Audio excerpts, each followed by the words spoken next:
Avvalambor assalomu alaykum. Bugun dasturlashga kirish darsimiz. Darsda dasturlash nima?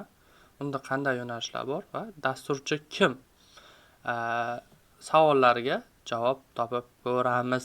Xo'sh, dasturlash bu oddiy qilib aytganda mikroprotsessor, kompyuterga yoziladigan buyruqlar ketma-ketligiga aytiladi.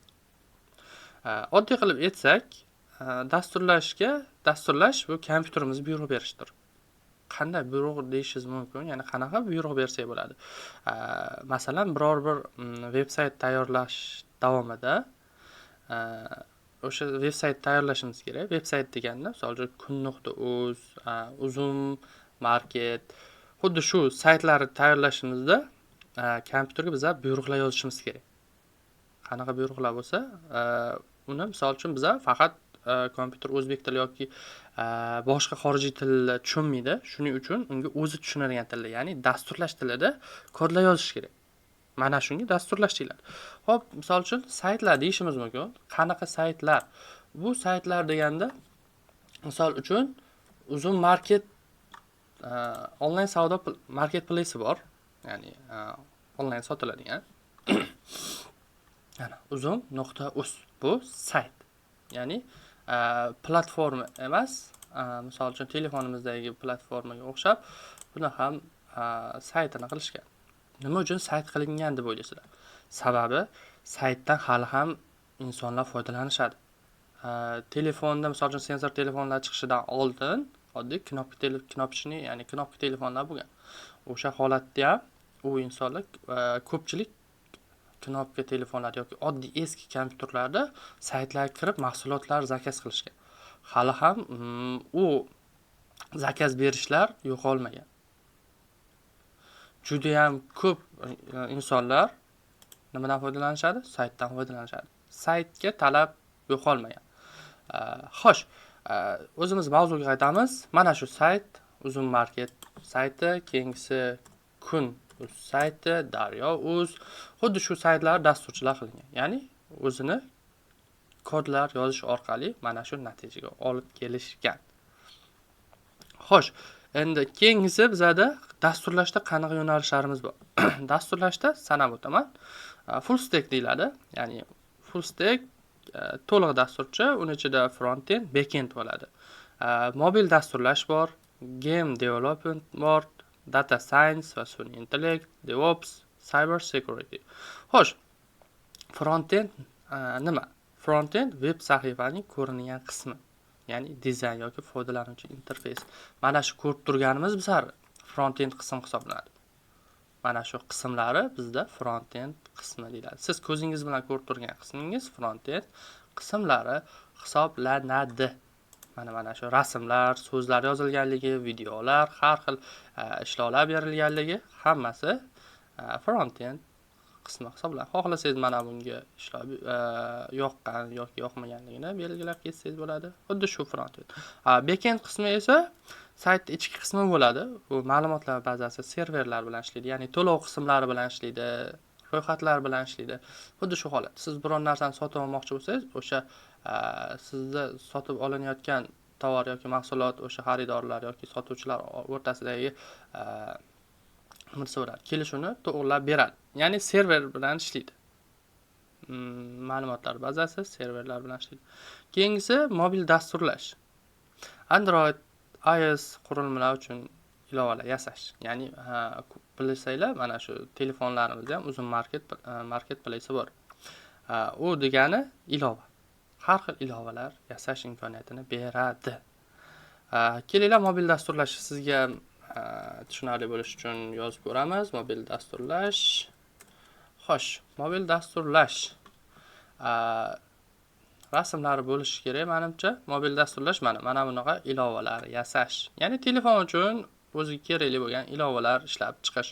Har xil ilovalar, misol uchun o'quv markazining ilovalari, qaysidir korxonaning ilovalari, ya'ni Androidga yoki-da iPhone telefonlariga moslashtirib yasash uchun foydalanadi. Xo'sh, keyingisi game development. Game development u ish sohalari nima ishlar qiladi?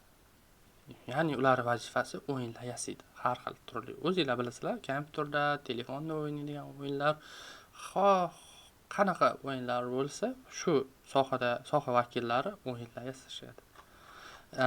Keyingisi bizada data science. Data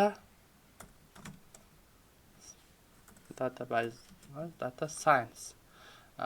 Hop, data science va sun'iy intellekt hozirgi kunda eng rivojlanayotgan sohalardan biri hisoblanadi. Unda ma'lumotlar tahlil qilish va aqlli tizimlar yasash. Hop, sun'iy intellektda misol keltiraman sizlarga.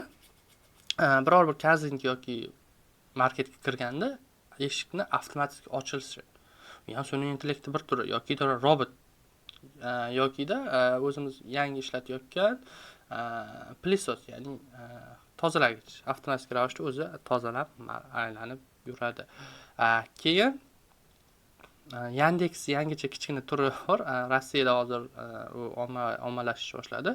Avtomatik ravishda siz ma'lumotlarga kirib o'zingizni biror bir mahsulot sotib olasiz, keyin mahsulot sotib olganingizdan keyin o'sha lokatsiyani belgilaganingizdan keyin sizga dostavchik emas, ana shu qurilmani o'zi yasab beradi. Unga ham sun'iy intellekt aralashgan deb o'ylayman. Xo'sh, keyingisi DevOps. DevOps tizimni avtomatlashtiradi va samarali ishlashni ta'minlab beradi. Mana shu holatlarda ishlatiladi DevOps. Keyingisi cyber security, tizimlarni xavfsizligini ta'minlash. Bu soha ham juda ham nima desa bo'ladi? Ommalashgan, buni ham yo'nalishlari juda ham ko'p. Xato yozilib ketyapti. Cyber security. Xo'sh, bu asosan sizni xavfsizligingiz, ya'ni ma'lumotlar xavfsizligini, o'sha korxona, ishxona, kiber xavfsizlik, ya'ni sizni xavfsizligingizni ta'minlab beradi. Bunday yo'nalishlar juda ham ko'p, juda ham zo'r sohalardan biri. Ya'ni hozirgi kunda ancha ommalashgan o'sha nima desa bo'ladi? Kiber hujumlarga qarshi juda ham ko'p ishlar olib borilmoqda hakkerlarni oldini olish uchun. Buni ham bir qiziqib ko'rsanglar bo'ladi. Xo'sh, endi keyingi savolimiz, dasturchi kim? Dasturchi bu bizda, misol uchun, o'zimiz aytishimiz mumkinki, dastur tuzuvchi yoki kompyuter dasturlarini yozuvchi inson deb atashimiz mumkin. Xo'p, hozirgacha 2022 deylikmi? 2022-yilgacha dasturchi deganda, ya'ni uni paynetchi deb tushunishgan odamlar. Paynetda o'tiradigan inson, ya'ni telefonga pul tushirib beradigan inson yoki kompyuter tuzatib beruvchi inson deb tushunishgan. Kompyuter dasturlarini tuzishi mumkin, yozish, rivojlantirish bilan shug'ullanuvchi mutaxassis ifodalaydi. Bu nima degani? Ya'ni u har xil kompyuter dasturlarini tuzadi. Misol uchun, o'quv markazining platformasini o'sha ketdi. Unga misol qilib Modme platformasi bor. O'shalardan ham ko'rsanglar bo'ladi yasash yoki o'yin yoki sayt, har xil turli dasturlarni yasaydigan dasturchi. Xo'p, dasturchilar turli dasturlash tillarida ko'plab vazifalarni bajarishi mumkin. Masalan, hozir aytganim veb-sayt yasash, mobil ilovalar tuzish, ilovalar tizimlarini ishga tushirish, kompyuter o'yinini yasash va hokazolar. Keyin bizda dasturlash tillari bor. Ya'ni o'sha dasturchi yasaydigan dasturlash tillarida dasturlash tillari ko'p. Misol uchun, asosiylari bor. Ular JavaScript, Python, Java, C++, Crestmi, shunaqa deb nomlashadi. Xuddi shulardan iborat. Menimcha 3 ta savolga javob oldik. Endi keyingi darslarimizda dasturda nimalardan foydalanamiz, nimalar ishlatiladi, qanday dasturlardan foydalanamiz, u dasturlarni kengaytmalari hammasini tushuntirib ko'rsatib beraman. Hammaga rahmat. Ikkinchi darsda ko'rishguncha.